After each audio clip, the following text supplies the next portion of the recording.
From the William B. Travis Building in Austin, Texas, we're keeping Texas energy on track. Here's your host, Bryce Doobie. Hey everyone, thanks for joining us for the second episode ever of Texas Railroad Commission's Texas Energy on Track, our official podcast. Got some exciting things. Again, made it through our first episode, and they let us do another one. So we're back. I'm joined once again here by Nick. So Nick, how are you doing? Doing pretty good, yeah. I'm glad to be here for episode number 2. We're really doing this now because we got through the first one. Here we are on episode 2. And this time it's not just going to be us talking. So I'm excited. Yeah, I mean, moving forward, the format for the show is going to be, we're going to be bringing in subject matter experts, guests from throughout the commission to share some of their knowledge, expertise, insight on different programs and things that the Railroad Commission works on. So today we are thrilled to be joined by Travis Baer. He's the Deputy Assistant Director of Field Ops for the South Region. Hey, Travis, how are you doing today? All right. How are you guys doing? Doing pretty good. Again, thank you so much for joining us. First and foremost, for folks who don't know, I mean, how we're sort of divided out in things. So you're in the South Region. What does that mean for listeners out there? Basically, just to explain a little bit, our Railroad Commission agencies split up into different divisions. We have the Oil and Gas Division, which is probably the largest division in the agency, overseeing the oil and gas operations in the state. And within that Oil and Gas Division, we have field operations section, basically the eyes and the ears of the agency out on the ground, going out and witnessing different activities in the oil field. And so we've helped to kind of divide and conquer, so to speak, the area by geography, to help make sure we have proper resources allocated to the different parts of the state. So the South Region kind of stretches from the Rio Grande River over all the way in Del Rio, all the way to the Sabine River just outside of Jasper. So pretty big footprint, it sounds like.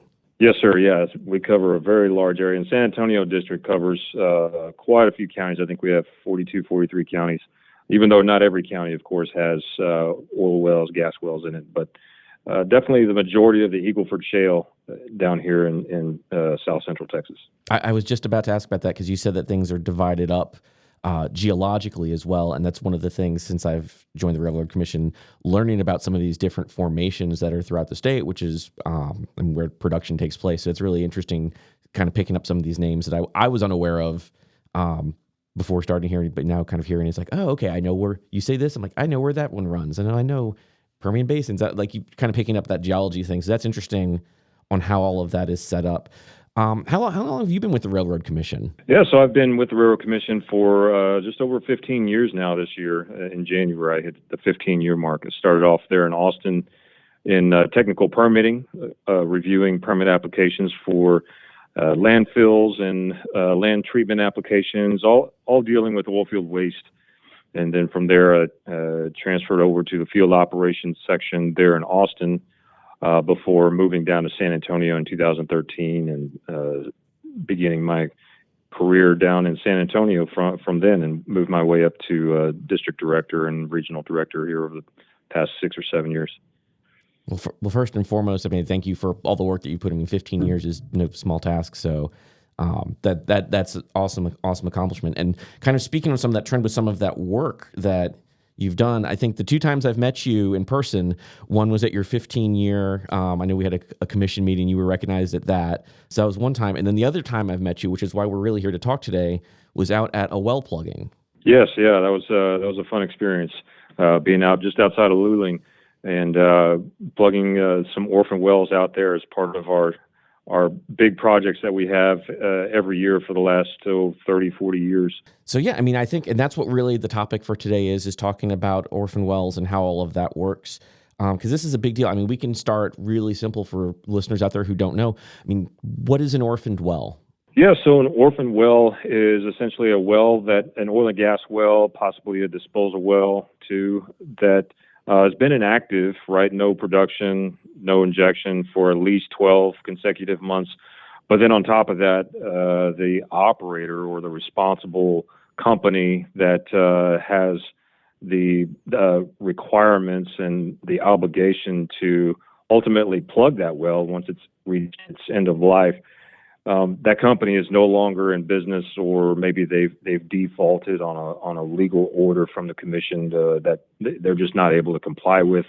So once they've defaulted for 12 months, then that operator, is delinquent as kind of what we consider their status. So kind of twofold there again, 12 months of no production, no injection, and 12 months of delinquency by the responsible operator, and that well becomes orphaned.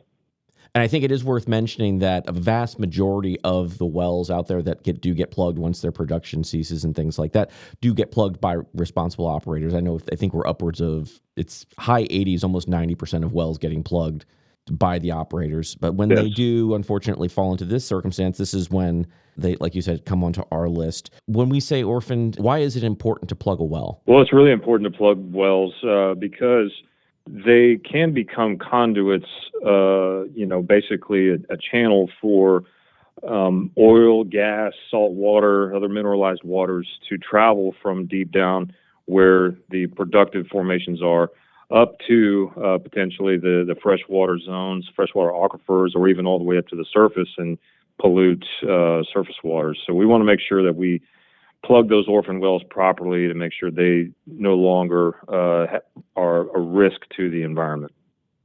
Because I know one thing, and when I was out there at that Luling event, I was surprised just because I didn't know how deep these go down. And when you think of kind of like the layers of geology and the different rock layers and everything, I mean, some of these go down, thousands and thousands and thousands of feet. Maybe up above that, there's going to be an aquifer going, and above that, like you said, surface water. So there's a lot of like levels to all of this when they have to do this. So the plug goes just at the bottom, or what's sort of like that step when one of these wells is identified? Right. So, like you said, there's different wells across the state. Throughout the state, different geologies, in different ages of these wells too. Some, of course, drilled back in the 1910s, 1920s, all the way up to more recent years. The older wells typically are a lot shallower, 200, 300, 400 feet deep. And then you get, the newer wells and even wells that were drilled in, say, the 1970s and 1980s that were drilled down to, 12,000, 13,000 feet deep below the surface. So, yeah, quite the wide range of different well constructions. We go out and we inspect these orphan wells to verify how they look at the surface, what kind of well control there is, what kind of infrastructure is in place for us to be able to get to these wells. We also take a test of the well to verify where the fluid level inside the well might be at and whether or not it's going to have a higher risk of contaminating groundwater or if it poses a lower risk. All of that to say that we perform an analysis on all of these wells to prioritize, right? Keyword there is priority. How do we prioritize all of these thousands of orphan wells that we get every year to make sure that we can expend our funds, our limited funds that we have, to plug the wells that pose the highest risk to groundwater and public safety. From there, we can go and hire the contractor to go out and plug the wells, setting a bottom plug first to get as close as what we can to the productive formation that was, producing the oil or gas, or maybe it was an injection or disposal well that was being injected into for wastewater. So we want to get as close to that perforated zone to set cement plugs. So that's usually the first step from there. And then, moving up the well as we get shallower, we'll add some mud in the well to help make sure that the well is completely emptied out of any of the oil or gas that was there to begin with. And then we can go in and start pumping other cement plugs to isolate our freshwater zones, other casing zones, any other productive formations that might be shallower in the well. We want to make sure that every zone that has a potential to flow up to the surface or that has fresh water in it, we want to make sure each one of those zones is properly isolated with good quality cement. Just one quick question there, because I noticed, and I think I was even corrected one time doing something. You specifically are saying cement, not concrete. So, like, just for a layman like me who doesn't understand the technical difference and all of that, why is something like that important? Right, it is, and I appreciate you bringing that up. So, We do pump cement, not concrete, right? Concrete is what you'll see kind of on the roads or foundations for housing or other construction sites where they might mix sand or gravel to help kind of use that for a different purpose. And cement is just a part of concrete. Cement is what kind of bonds everything together. So we just use the pure cement itself and in a liquefied form. Starts off liquid when it's mixed with water, right? We mix it with water. It comes on site as a powder, right? Concrete powder. We mix it with water at a certain water ratio, and then pump that cement slurry down in the well and try and place it in the correct depths. And that stuff can last a long time. I think I know it's a different mixture, but like ancient Rome, they were using cement back then. I mean, so when this goes in, this is going to be going in for the foreseeable future. Right. They're considered indefinite, and that's the whole intent, is to permanently abandon these with permanent plugs. So there's a lot that can go into cement mixtures, and there's been a lot of technological advances over the last few decades, even, especially if you look at history from the 1920s, 30s, 50s, 60s, and then on to the last couple decades. The cement quality is significantly increased. Cement manufacturers have much tighter specifications, so it's great barriers that they help us create out in the field. And the companies that we use to mix the cement and pump it down into the well, they have the right technologies to be able to do that. You talked about we're pumping the cement in there, then you're using mud. You have these different mixtures and the plugs. How has that technology changed? Because you talk about these wells are older, from more than 100 years ago. Can you just talk about how the technology changed? I just guess kind of why. Like, how do they know what to put in there to seal off the well and prevent it from producing again? Right. I think really the technology has changed mostly on the manufacturer side. The manufacturers of the cement themselves have higher specifications, tighter specifications, if you will, to make sure that the product that they put out to the industry meets a certain standard of, say, compressive strength and bonding requirements, to make sure that cement doesn't break down over time. But not only that, we've also seen significant strides in any kind of additives that can be used to the cement slurry to help in certain circumstances, say where there may be some gas that we're having trouble trying to keep from flowing through the cement, right? Because the gas is lighter than cement, it wants to flow through it. So we can put an additive in the cement to help keep that gas from breaking through the cement. So that the technology has really changed more on the manufacturer and the additive side to make sure that the cement holds up indefinitely. So one thing also you were talking there, so plug at the bottom, and then you said that there's other places in there throughout all these levels where you're protecting water and things like that. How do you know where all of those like layers are? I mean, I'm assuming you're not running a camera down there or something. How does all of that work? Yeah, that's a great point. And a lot of it has to do with institutional knowledge within the commission, as well as data that our groundwater advisory unit folks in Austin have a lot of great data that they can use as well. So, first, if we're looking at productive formations or other injection formations in the area, we use our institutional knowledge within the districts, our folks in the field that know the geology and know the area well, to be able to find and research any kind of shallower productive zones or injection zones. Then on top of that, we have our groundwater advisory unit folks in Austin there that are able to look at well logs and determine exactly how deep the freshwater zones are at any given well across the state. They do a lot of determinations every single day to help operators as well as our plugging department determine where freshwater zones are at to make sure they're properly isolated. That's really interesting. My father was a soil scientist, so he only made it down the first couple feet in all of this. So it's always interesting hearing like how people have all this knowledge and research of all these things going back for how all of it works. So it's always very interesting to hear. I guess another thing, just thinking about with all of that, you mentioned earlier about sort of priority and all of these things. So how do you make it determine what well gets plugged when? I know that we have a prioritization rubric, but I'd be interested if you could maybe explain a little bit on how that works, as simple as you can, I guess, because I know there's a lot to it. There's a score sheet and a bunch of pieces to it. That's right. Yeah. So I would say the first, top tier level wells that we need to plug are obviously ones that are actively leaking significant amounts of gas, oil, produced water, anything like that. It's uncontrolled flow. We can't just go over there and close a valve. We're going to prioritize those as a priority one, right? We need to get out there as soon as what we can to stop the flow, uncontrolled flow of oil or gas or produced water.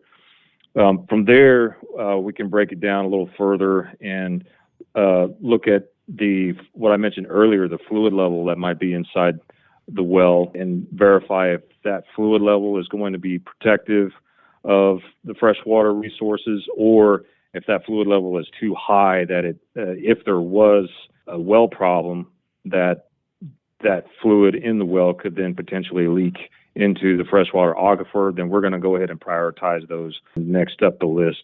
And then from there, we look at just other well integrity issues. We look at if the well has produced significant concentrations of hydrogen sulfide gas, which is a not only toxic but very corrosive gas that can corrode the steel casing over time. So we want to make sure that those are also prioritized a bit higher.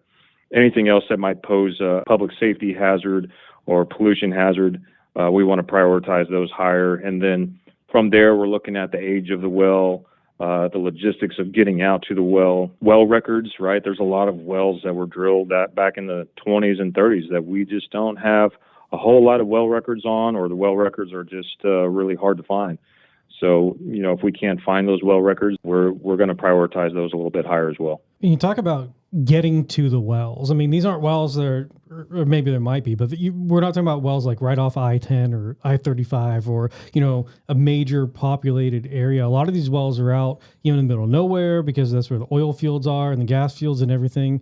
You just talk about the logistics about, how difficult it might be to get out and to get the contractors and, the pluggers and everything just out to a site. I mean, it's not that easy. It's actually pretty difficult, isn't it? The logistics can be quite challenging. Across the state, we have all different types of land use. We especially have those, we do have those wells that are kind of close to highways and close to housing developments. And sometimes housing developments can encroach onto the old oil fields as well. So there are some challenges with those. And then, of course, too, with those wells that are in bay waters or offshore, there's significant challenges with those. So no matter where you go across the state, it can be very, very rural areas, farmland, ranch land, where, there might be gullies that we might have to build a road to the well to be able to get to it, or down in marshes in far east Texas or south Texas along the coast that we may have to build some roads to get to these wells because it's not easy to do that, not easy to get large equipment over there.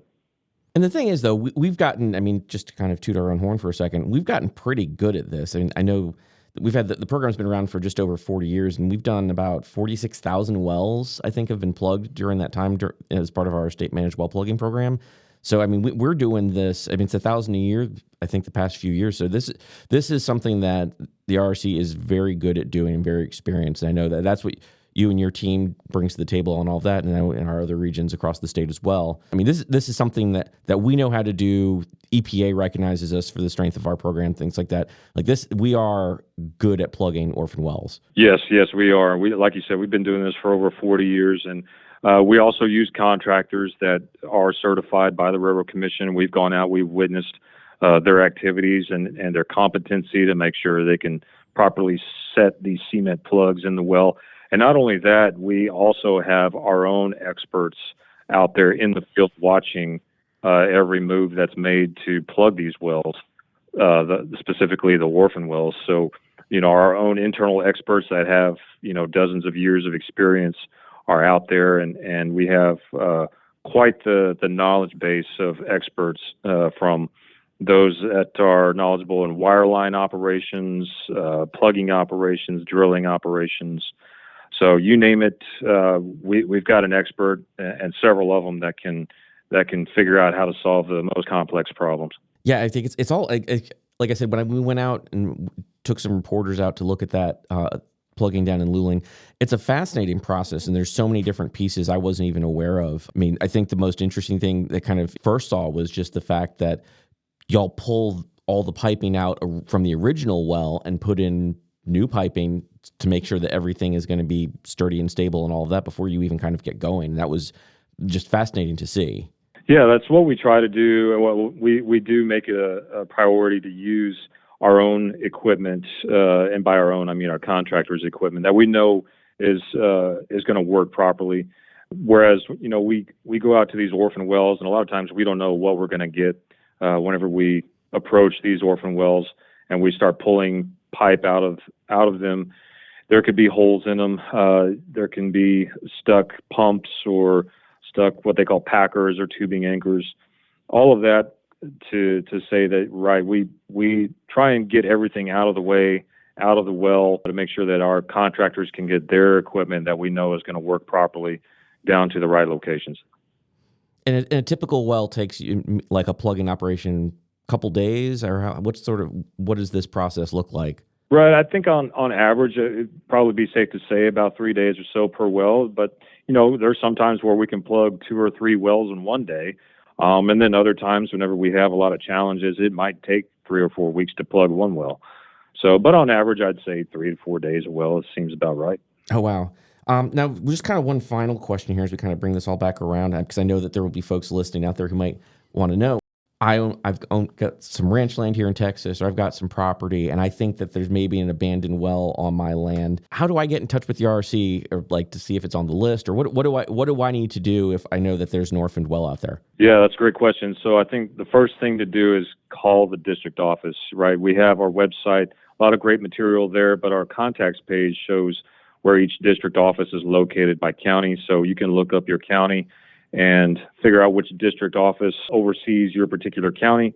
Call that number, and you'll be put in touch with a technical staff member that can help identify any wells that might be in our mapping system. And if there's not a well in our mapping system in the location that you described, we'll still send an inspector out to take a look. And if we need to do a little digging, we can always do that too, both figuratively and literally. So we want to make sure that your questions are answered and that no orphan well goes untouched and unplugged. So call the district office. We'll come out and help identify any potential issues, any orphan wells. And if we do find an orphan well, then we prioritize it just like every other orphan well, and we put it on our list to plug, and we'll get out there to plug it as soon as what we can. It's as easy as just going to rrc.texas.gov to help answer those questions. And one last question I was thinking of, Bryce was talking about going out to the well plugging, and, I've been to a few as well. This is something that has been in print news, broadcast news, especially out in West Texas, people talking about orphan wells and leaking wells and that sort of thing. Can you just talk about some of the outreach you've done? Because we did have some reporters with us that have been out on the site so they can understand, what's been going on and what goes into plugging a well. And then people like, Bryce and myself that aren't doing this on a daily or weekly basis. Can you just talk about some of the outreach and getting some of that information out to people who may not know exactly what goes into plugging these wells? Yeah, I think the most important thing for others to recognize is that we do have a lot of expertise in oil and gas, right? Our agency maintains its name after 130 years, the Railroad Commission, because we have that industry knowledge that many others come to the Railroad Commission trying to figure out how we regulate the oil and gas industry. So we go out and we inspect these wells, we identify wells, and sometimes we find wells that maybe were not recorded in any documentation. So, but we do our best to identify the wells, identify what kind of wells they are, because sometimes we do find that there was a well bore, but maybe there's some records that are found that indicate maybe it wasn't an oil and gas well, maybe it was something else. And of course, the Railroad Commission really only has jurisdiction over the oil and gas wells that were drilled. So for now, we go out, we look at the orphan wells, we do a lot of research. We do try to inform the surface owners, everything that we plan on doing as far as logistics to get out there. We want to work closely with the landowners to make sure the process goes as smoothly as possible to plug these orphan wells. But there is a lot of time and expense that goes into plugging these wells. And sometimes things don't go as well as what we might like them to. But of course, it's not for a lack of trying. These are really, really challenging problems. There's a lot of background information, background research that goes into each of the problem wells that might happen out in West Texas. And like I said, we do our best to allocate the resources that we have, which are limited every biennium, every 2 years. So we're limited by that funding to be able to go out and plug as many wells with that funding that we can. So we want to make sure that the funds we are given are allocated to the highest priority. That's all just, it's again, this was, I think, was my first like hands-on experience with the Railroad Commission, going out and seeing all this work. And it really is just impressive stuff and just the scope of everything. So Travis, we really appreciate you coming on and sort of helping explain some of this and why this is really our first episode on talking on a big subject, because we know that this is one that's in the forefront of a lot of people's minds right now, just sort of in this space. So thank you so much for joining us today. Oh, thank you so much for having me. I appreciate it. I know we've got some other things coming up down the road episode-wise. You want to give folks a little bit of a preview maybe? Yeah, we're still going, month by month. We have some pretty good topics, coming up in August. We're looking to talk about produced water, which is another topic. I know Travis touched on that a little bit, but we can go. I think with this episode that we just did with Travis and produced water, and there's many others, they could be several episodes. There's just so much that's involved, but, hopefully talking about seismicity coming up in September, and then also about inspections, what all is involved with that. So yeah, there's just a lot that we're putting out, each month. And then again, if you're not following along, check us out on social media. That's on X, or if people still call it Twitter, it's at TXRRC. We're also on LinkedIn and Facebook, Railroad Commission of Texas. Instagram is Railroad Commission of Texas. We try to make it easy for you. And then, of course, rrc.texas.gov is the official website. Lots and lots of information on that website. So once again, thanks again, everybody, for tuning in, giving us a listen here on Texas Energy on Track, the official podcast of the Railroad Commission of Texas. We'll talk to y'all soon.